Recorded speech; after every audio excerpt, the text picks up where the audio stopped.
안녕하세요. 모두가 사는 교회 올리브교회 박종범 목사입니다. 오늘도 하나님의 은혜와 평강이 우리 주 예수 그리스도 안에서 저와 우리 모두에게 넘쳐나길 주의 이름으로 축복합니다. 오늘은 신명기 2장 10절에서 19절 말씀에 근거해서 가데스 바네아에서 세례 시내를 건너기까지라는 제목으로 하나님 말씀을 전하도록 하겠습니다. 신명기는 모세가 40년 광야 생활을 마무리하면서 요단 동편에서 이스라엘 백성들에게 마지막으로 유언과 같은 말씀을 반복해서 강조해서 전하는 말씀이라고 전해드렸습니다. 오늘 말씀은 모세가 가데스 바네아에서 떠나서 세례 시내를 건너기까지 38년 동안의 광야 생활을 했다고 말씀하고 있습니다. 13절과 14절에 이렇게 말씀합니다. 이제 너희는 일어나서 세례 시내를 건너가라 하시기로 우리가 세례 시내를 건넜으니 가데스 바네아에서 떠나 세례 시내를 건너기까지 38년 동안이라. 이스라엘 백성들이 애굽에서 나온 후에 시내산으로 바로 갔습니다. 그곳에서 약 1년하고 몇 개월 있었습니다. 그리고 거기에서 하나님께서 우리 레위기 말씀도 주시고 광야 생활을 통해서 민수기가 기록됩니다. 그리고 민수기 마지막으로 이제 백성들이 38년 동안 광야 생활을 하고 요단 동편에 도착해서 신명기를 하나님께서 주셨습니다.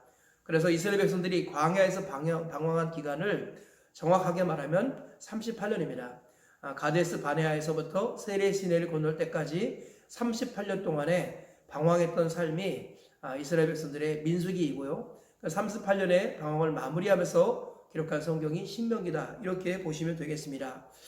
가데스 바네아에서 세례 시내를 건너기까지 하나님께서 우여곡절이 많았지만 이스라엘 백성들을 인도하셨습니다. 그리고 오늘 귀한 말씀을 주셨는데요. 오늘 말씀을 통해서 얻을 수 있는 교훈을 살펴보겠습니다. 첫째로 하나님의 말씀은 길한 것뿐만 아니라 엄한 것도 이루어진다라는 것입니다. 14절 15절에 이렇게 말씀하고 있습니다. 가데스 바네아에서 떠나 세례 시내를 건너기까지 38년 동안이라.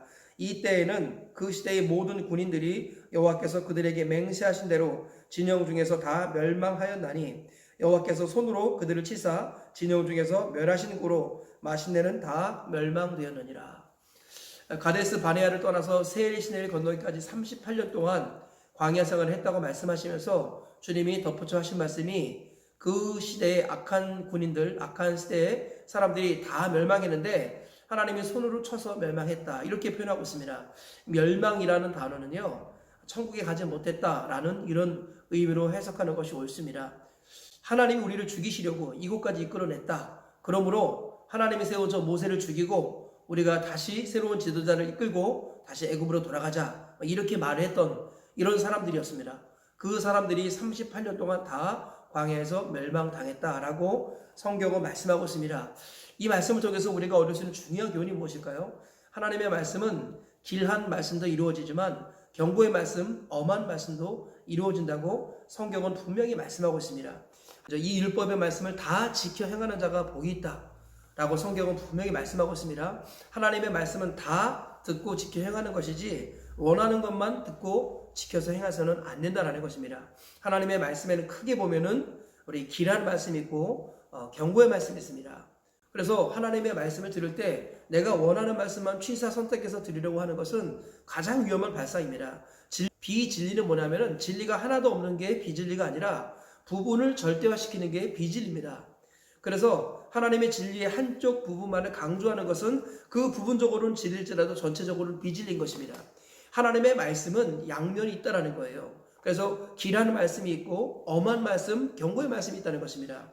이 두 가지 말씀을 다 듣고 지켜 행할 때 그게 복이 되는 것이지 원하는 말씀만 쏙쏙 빼담아 듣고 지켜 행하는 것은 잘못된 것이다 라는 것입니다. 선택적 순종은 불순종입니다. 하나님의 말씀을 다 듣고 지켜 행하여서 말씀에 순종하여 하나님께서 주신 하늘의 복을 받아 누리시는 저와 우리 모두가 되시길 주의 이름으로 축복합니다. 두 번째로 오늘 말씀을 통해서 얻을 수 있는 교훈은 하나님께서는 38년이라는 기회를 우리에게 주시는 좋으신 분이다라는 거예요. 이스라엘 백성들이 가데스 바네아에서 범죄했을 때 그때 하나님께서 마음 같아서는 당장 그들을 진멸하고 싶으셨을 것입니다. 그런데 하나님의 사람 모세의 기도를 들으시고 하나님께서 그들을 당장 멸하지 않으셨어요. 그 대신에 너희 말이 내 귀에 들은 대로 내가 너에게 행하리라 하시면서 오늘 말씀에 의하면 13절 14절에 의하면 그 원망했던 세대들, 그 악한 세대들은 광야에서 다 멸망했다라고 말씀하는 것입니다. 그런데 그 멸망한 기간이 얼마입니까? 38년이라는 것이에요. 하나님은 바로 멸망시키지 않으시고 38년이라는 기간을 그들에게 주셨습니다. 이 38년은 어떤 의미에서 보면 방황의 기간이지만 어떤 의미에서 보면 회개의 기간이라는 것입니다. 하나님께서는 그들이 원망했지만 그들이 회개할 수 있는 기회를 38년이나 주신 것입니다. 그런데 그 와중에서 회개하지 않은 사람들은 멸망당한 것이죠. 하나님은 죄에 있는 사람을 멸망시키는 것이 아니라 회개하지 않은 사람을 멸망시키십니다. 왜냐하면 죄라는 그 존재 자체는 하나님 앞에 설 수 없는데요. 하나님의 아들 예수님께서 우리 죄값을 지시고 십자가에서 대신 죽으시고 부활하셨습니다. 그래서 누구든지 예수님을 의지하고 그분을 믿는 사람들은 하나님의 자녀가 되게 하셨어요. 그런데 하나님의 자녀가 되는 그 믿음은 무엇이 전제가 되어야 돼요? 때가 찼고 하나님의 나라가 가까이 왔으니 회개하고 복음을 믿으라. 믿음이라는 것은 제대로 된 믿음은 회개하고 믿는 것입니다. 그래서 하나님을 믿는다는 것은 회개가 동반된 것을 전제하고 있다는 거예요. 그래서 하나님께서 38년 동안 그들에게 기회를 주신 것은 회개의 기회를 주신 것입니다. 우리 예수님께서는 의인을 부르러 오신 것이 아니라 죄인을 불러 회개시키러 오셨다고 말씀하세요. 죄가 있기 때문에 지옥 가는 것이 아니라 회개하지 않아서 지옥 가는 것입니다. 그래서 하나님께서는 이들이 비록 범죄하였지만 하나님께서는 이들에게 회개의 기회를 주시고 천국으로 데리고 가시려고 38년이라는 인생 동안 기회를 주신 것입니다. 그런데 그 주신 기회를 살리지 않고 그때 회개하지 않은 사람들, 그들은 다 멸망당했다. 성경은 그렇게 말씀하고 있습니다. 그러므로 우리가 살아가는 모든 날들은 다 회개의 기회라는 것을 믿으시기를 축복합니다. 우리는 생각으로도 죄를 짓고 눈으로도 죄를 짓습니다. 입으로도 죄를 짓습니다. 마음으로도 죄를 짓죠. 우리는 머리끝부터 발끝까지 죄로 점철된 인생입니다. 우리 인생이 48세라면 우리는 48년 묵은 죄인인 것입니다. 우리 인생이 100세라면 우리는 100년 묵은 죄인이라는 것이에요. 우리는 죄밖에 없는 인생입니다. 그랬을 때 주님께서 그를 지옥으로 멸하지 않으시고 날마다 회개하여서 새롭게 될 수 있는 기회와 특권을 주신 것입니다. 우리가 우리 죄를 자백하면 그는 미쁘시고 의로사 우리 죄를 사하시며 모든 불의에서 우리를 깨끗하게 하신다고 약속하셨습니다. 너희 죄를 다시는 기억지 아니하겠다라고 주님이 맹세하셨습니다. 그러므로 살아있는 모든 기간은 회개의 기간인 것입니다. 하나님께서 주신 회개의 기회라는 것을 우리가 기억해야겠습니다. 그러므로 우리가 알고도 지은 죄, 모르고도 지은 죄, 눈이나 발이나 손이나 기관, 마음으로 지었던 모든 죄를 다 회개하는 것, 이것이 하나님께서 우리에게 주신 최고의 복인 것입니다.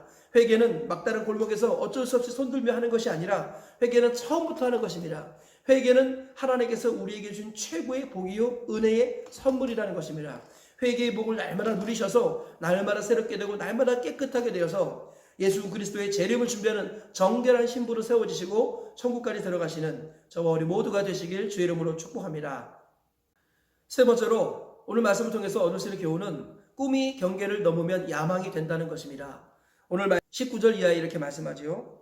암몬 족속에게 가까이 이르거든 그들을 괴롭히지 말고 그들과 다투지도 말라. 암몬 족속의 땅은 내가 내게 기업으로 주지 아니하리니 이는 내가 그것을 롯 자손에게 기업으로 주었습니다. 하나님께서는 이스라엘 백성들이 가나안 땅에 들어가게 하실 때 에돔, 모압, 암몬 땅을 지나가게 하셨습니다. 그런데 하나님께서 암몬 땅을 지날 때 암몬 족속과 싸우지 말라는 거예요. 왜냐하면 암몬의 조상인 롯에게 이 땅을 기업으로 주기로 약속했기 때문이다. 그러므로 너희는 내가 이 땅을 하나라도 한 발자국도 너에게 주지 않았으니까 너희가 힘이 강하고 그들이 너희를 두려워할지라도 절대 그들에게 손대지 말아라. 주님이 그렇게 말씀하셨다라는 거예요. 어제도 말씀드렸습니다만 하나님 나라는 제국이 아니라 왕국인 것입니다. 그래서요, 하나님께서 통치하시는 나라가 왕국이지요. 제국은 자기가 주인이 되어 자기 멋대로 하는 나라가 제국입니다. 제국의 특징은 무자비하다라는 것, 무한 확장되는 것이 제국의 특징입니다. 반면에 왕국은요, 경계가 있습니다. 하나님께서는 그 선을 절대 넘어서지 말라고 말씀하시는 거예요. 그런데 많은 사람들이 왕국에서 시작했다가 제국으로 마치는, 다른 표현으로 하면 성령으로 시작했다가 육체로 마치는 경우가 종종 있다는 거예요. 왜 그래요? 그 경계를 넘어서기 때문입니다. 어떤 사람이 그런 말을 했어요. 꿈이 경계를 넘으면 야망이 된다고. 하나님께서 우리에게 주신 경계가 있습니다. 그 왕국으로서의 마지막 경계, 그 경계를 끝까지 지키라고 말씀합니다. 너희가 힘이 있을지라도, 너희 돈이 많을지라도, 너희가 능력과 재능이 더 많을지라도 그 이상은 넘어가지 말라라는 것입니다. 왜요? 너는 왕국 백성이기 때문이다. 내가 너의 주인이기 때문이다. 너희는 이 경계를 볼 때마다 너는 나의 종이라는 것을 기억하라 라고 말씀하시는 겁니다. 마치 그 경계는 선악과와 같습니다. 하나님이 동산 중앙에 선악과를 두신 것은 모든 것들을 네 마음대로 다스리되 동산 한 가운데 있는 선악을 알게 하는 나무, 그 나무를 볼 때마다 너는 네가 피조물이고 내가 너의 주인이라는 것을 기억해라. 그런 의미로 하나님께서 동산 중앙에 선악과를 주신 겁니다. 마찬가지로 하나님께서 우리의 삶의 영역에서 경계를 주신 것은 그 경계를 볼 때마다 내가 너의 왕이라는 것을 기억하라 라는 것입니다. 이 경계를 넘어서서는 안 된다. 경계를 넘으면은 이 왕국에서 제국으로 변질되는 것이다. 그래서 꿈이 경계를 넘으면 야망이 되는 것입니다. 성도는요, 하나님이 주신 꿈, 사명으로 살아가는 존재인데 이 사명이 경계를 넘으면 야망이 되는 것입니다. 사욕이 되는 것입니다. 그리고 결국은 성령으로 시작했지만 육체로 마치게 되는 것입니다. 오늘도 하루를 살아가실 때 하나님께서 우리에게 재능과 은사와 능력을 많이 주셨습니다.